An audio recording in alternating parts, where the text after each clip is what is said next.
எனக்கு மிகவும் பிரியமான என் அன்பு சகோதர சகோதரிகளே, ஒவ்வொருவரையும் பார்ப்பது அதிக மகிழ்ச்சி அடைகிறேன். மாறாத கர்த்தர் இந்த நாள் முழுவதும் உங்களை ஆச்சரியமாய் நடத்தி மேன்மைப்படுத்தி உயர்த்துவாராக. இதுவரை கண்டிராத ஆசீர்வாதங்கள் உங்கள் மீதும் உங்கள் குடும்பத்தின் மீதும் இறங்கி வரட்டும். கர்த்தர் நமக்கு ஆசீர்வாதம் நமக்கு தெரியும்படிக்கு கர்த்தர் கொடுத்திருக்கிற உன்னதமான வாக்குத்தத்தம் என்ன என்று பார்ப்போம்.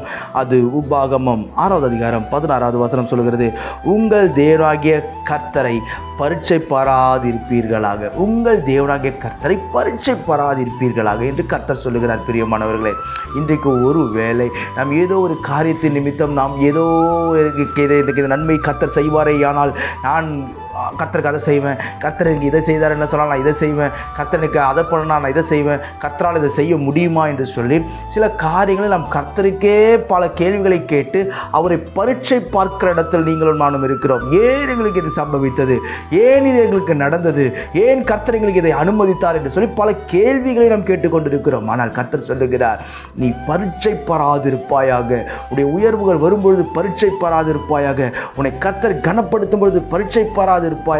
கர்த்தரை வாழ வைக்கும் போது அவரை பரீட்சை பார்த்து அவரை வேதனைப்படுத்தாதிருப்பாயாக என்று கர்த்தர் சொல்லுகிறார். பிரியமானவர்களே, யார் பரீட்சை பார்க்க மாட்டார்கள்? நாம் என்ன செய்ய வேண்டும் என்று கர்த்தர் விரும்புகிறார். ரோமர் 8:28 சொல்லுகிறது, அன்றியும் அவருடைய தீர்மானத்தின்படி அழைக்கப்பட்டவர்களாய் தேவனிடத்தில் அன்பு கூறுவர்களுக்கு சகலமும் நன்மைக்கு ஏதுவாய் நடக்கிறது என்று அறிந்திருக்கிறோம். நாம் பரீட்சை பார்ப்பதற்கு பதிலாக தேவன் எதிர்பார்க்கிற காரியம் என்ன தெரியுமா? தேவனிடத்தில் அன்பு கூற வேண்டும். நாம் தேவனிடத்தில் உண்மையான அன்பை வைப்போமே, ஆனால் நாம் ஒரு நாளும் பரீட்சை பார்க்கவே மாட்டோம். யாரெல்லாம் பரீட்சை பார்ப்பாங்க தெரியுமா?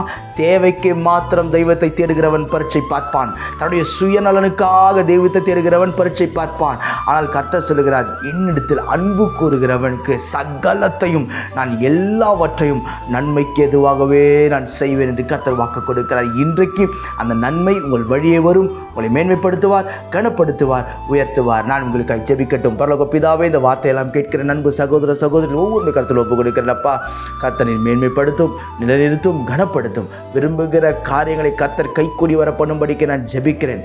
உன்னதமான தேவனுடைய பலன் பிள்ளைகள் ஒவ்வொருவரையும் அலங்கரித்து நிலைநிறுத்தட்டும். ஆண்டவரே, ஒன்றுக்கும் குறைவுபடாத ஒரு வாழ்க்கை, ஒன்றிலும் குறைவுபட்டு போகாத ஒரு வாழ்க்கை, உண்மையிலே உண்மையாய் அன்பு காண்பிக்கிற ஒரு வாழ்க்கையை நீர் ஒவ்வொருவருக்கும் கட்டளையிடுவீராக. இந்த நாளின் பிள்ளைகள் செய்கிற ஒவ்வொரு காரியம், வேலை, பிசினஸ் எல்லாவற்றையும் ஆசீர்வதியும், கிருபை சூழ்ந்திருக்கட்டும். பெரியவர் பெரிய காரியங்களை செய்யும். இயேசுவின் நாமத்தில் ஜெபிக்கிறேன் ஜீவனுள்ள பிதாவே. ஆமென், ஆமென், ஆமென். God bless you.